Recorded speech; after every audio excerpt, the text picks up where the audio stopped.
Okay, so I'm gonna just do a little update video here.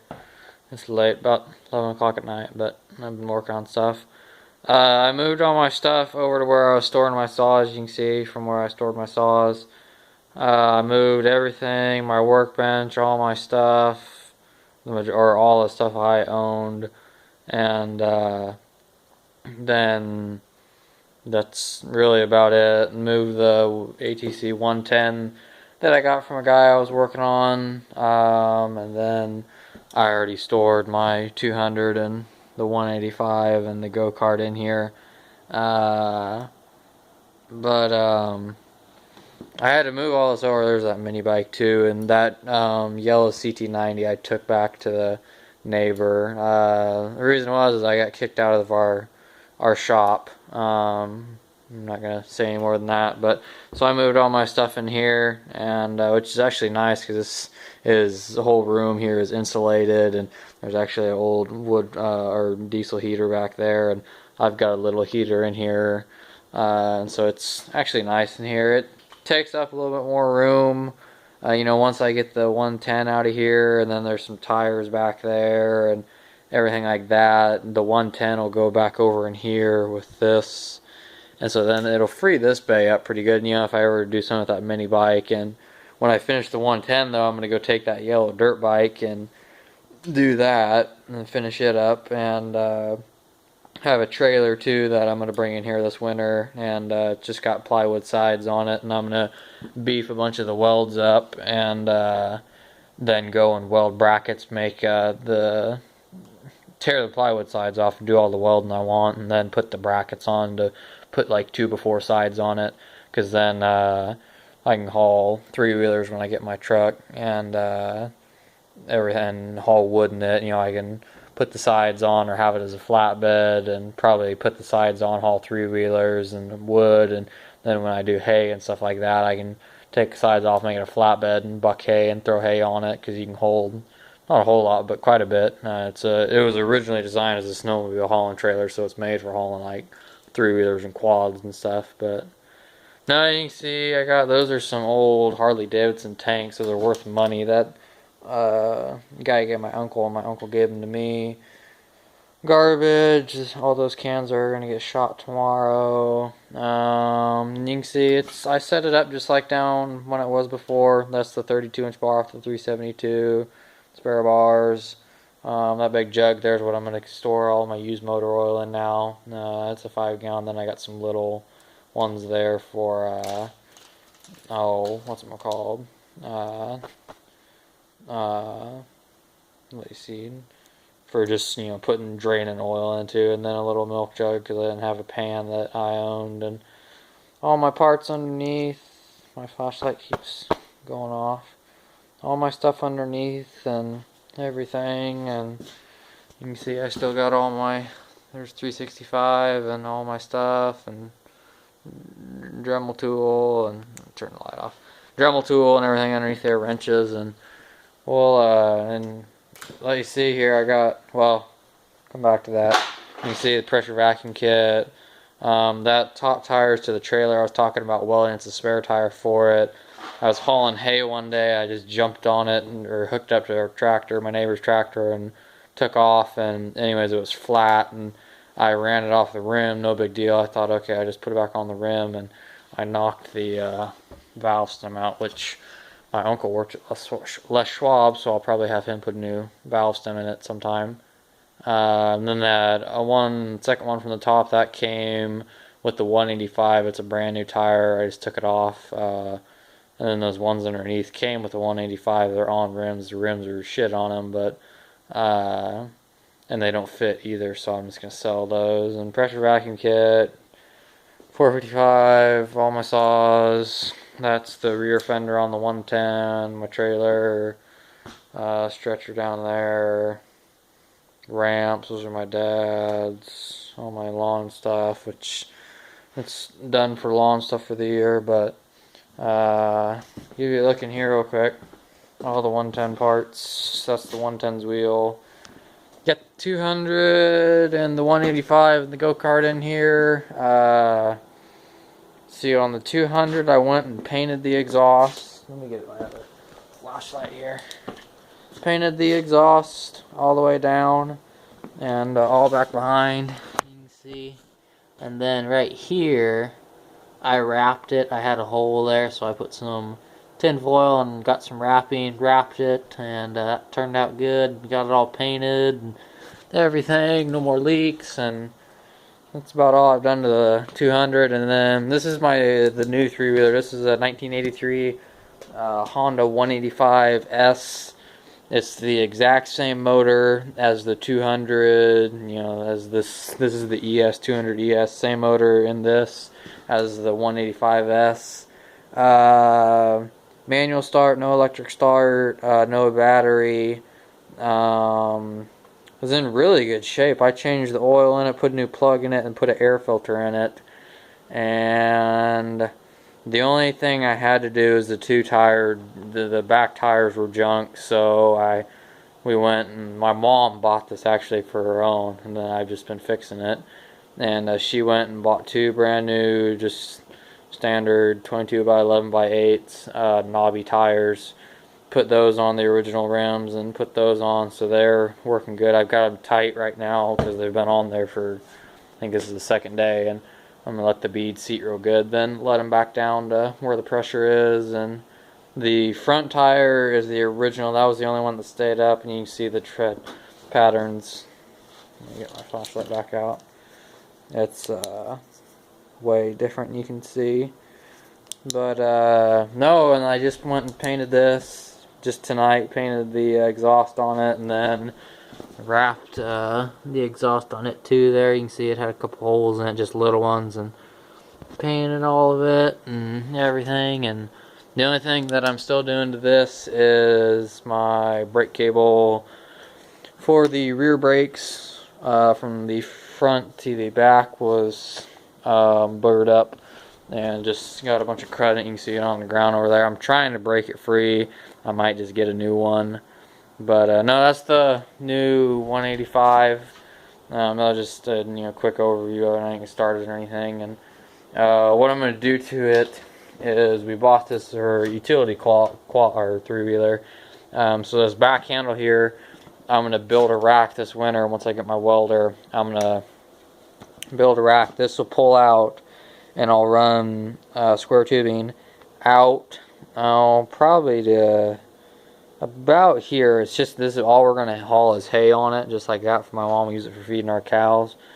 So run it out to here, run two pieces, build a frame, and keep it just inside the wheelbase a little bit, and run it out.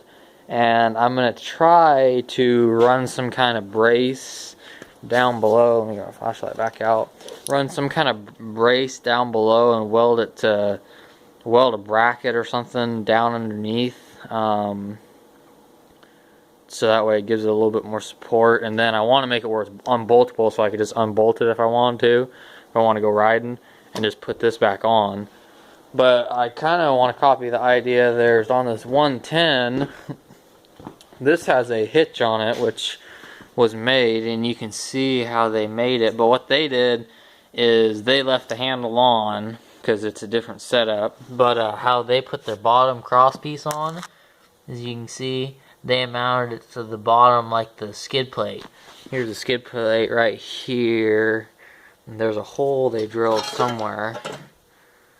Oh, maybe it's not. Maybe they had an existing hole through one of these or something like that. But that's how I kind of thought about doing it. And I know whenever I get this going, this ball right here, it's loose.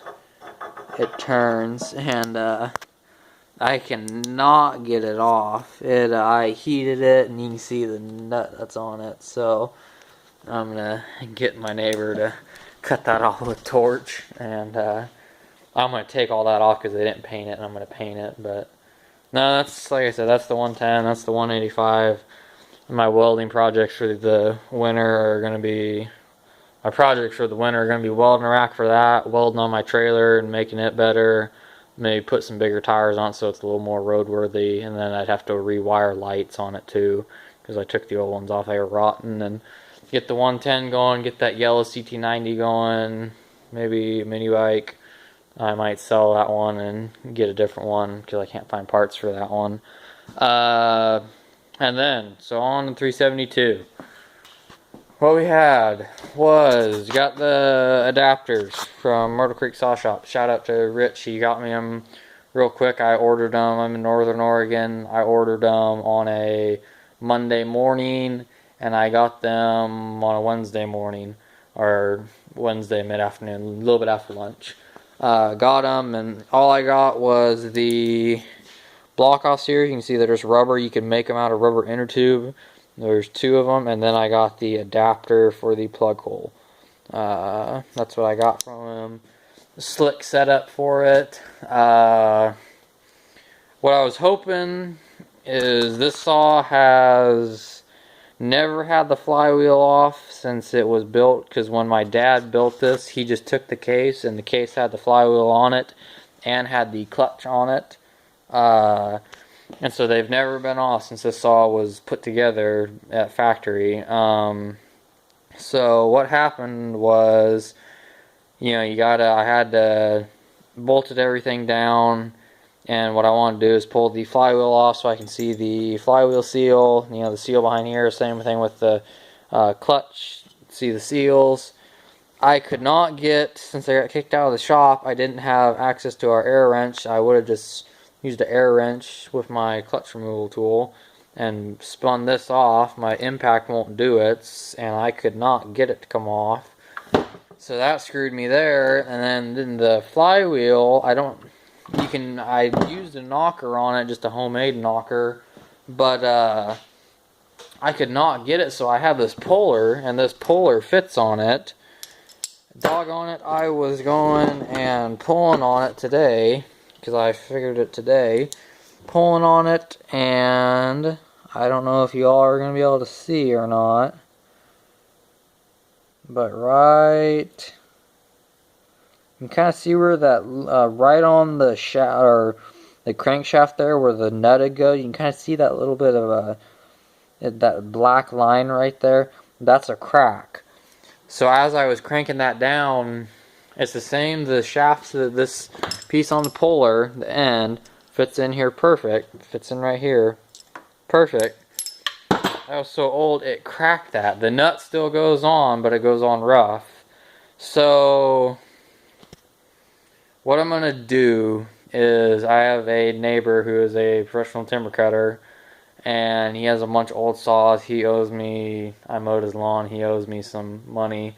What I'll do is I'm going to trade him for a new or a used, it'll be OEM though, crankshaft. He's had some 372 part saws. I'm going to go and get that from him, and then I'm going to go and pull my flywheel. Even if I end up destroying the crankshaft, I'm going to pull it, get the clutch off, take the cylinder and piston off, muffler, carb, everything, and I'm going to go from Bailey's, order the crankcase splitter. It'll be handy to have. I can start doing more stuff that'll fairly well set me up for being able to do quite a few saws for other people. And then I will order, with that, the crankcase splitter, I'll order new OEM main bearings, new seals, crankcase seals, cylinder head gasket, the actual case seal that runs between here. Maybe a new intake boot. I'll look at it and see, but I'm going to tear this saw all down.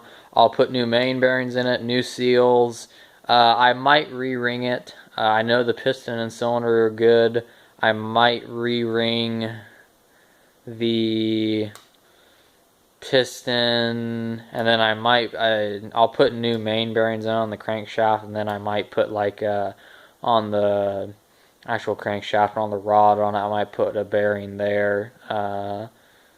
They're kind of expendy, or not spendy, but they're like $10, something like that. But I'm going to go and tear that saw all down, put it back together, and I'm thinking about maybe eliminating the base gasket on the cylinder. It'll tighten up the squish, increase the compression a little bit.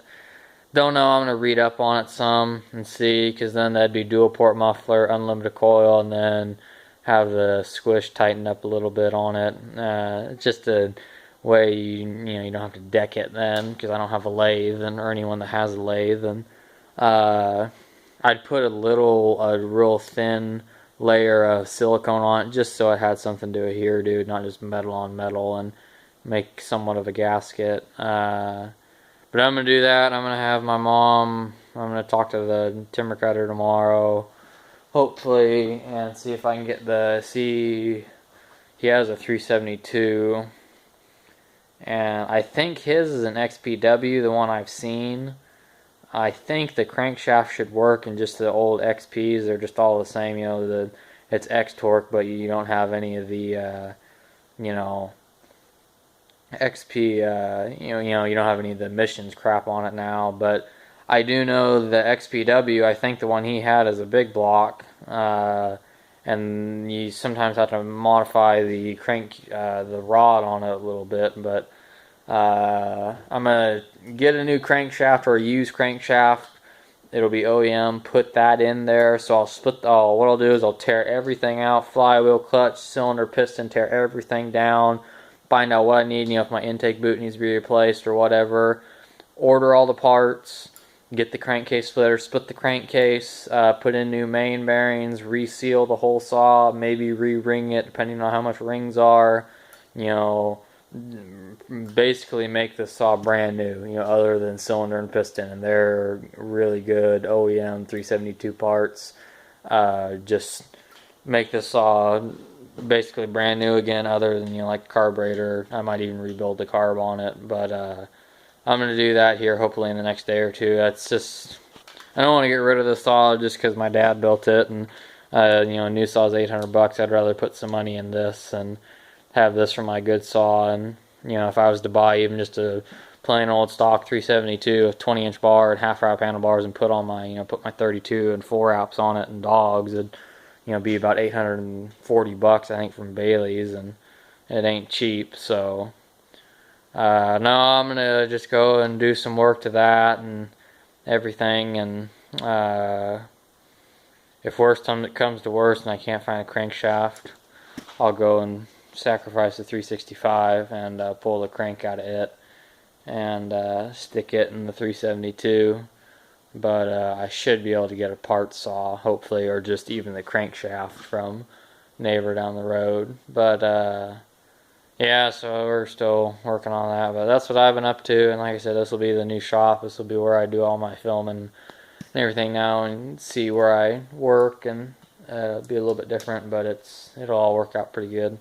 And you still see I got the XL12 back there. I haven't tore it out. I had a nut strip out on the flywheel, and I got a new nut, and then I lost it and never even put it on there. Can't find it, so I got to get a new nut. But I keep forgetting to get the old one and match it up again. So it's been sitting there a little bit, but we'll get her this winter. I got about 18 winter projects this year and more to come still. So yeah, that's what I've been up to and everything, and just figured I'd give you all an update video. Thanks for watching.